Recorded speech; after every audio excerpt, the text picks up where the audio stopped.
And then the other interesting component of association with directional preference was the patient's most painful movement, which in the wrist was 53% of people's most painful movements, so what hurt the absolute worst, ended up helping them. And from an educational standpoint, that has helped me a lot, because I didn't used to like to do that, or I wish that it wasn't the most painful movement that was going to end up being a movement that's helpful, because it can just cause an uncomfortable situation with a patient, or a patient less likely to be compliant or willing to participate in what you're asking them to do. Yeah, absolutely. Yeah.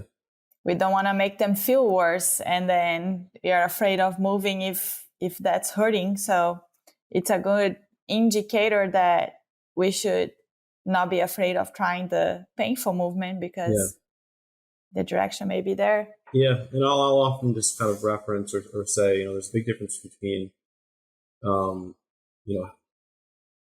temporarily feeling worse and actually getting worse. And, people usually come to me, or healthcare providers, doing a lot of things that might make them feel better, but doesn't actually make them better.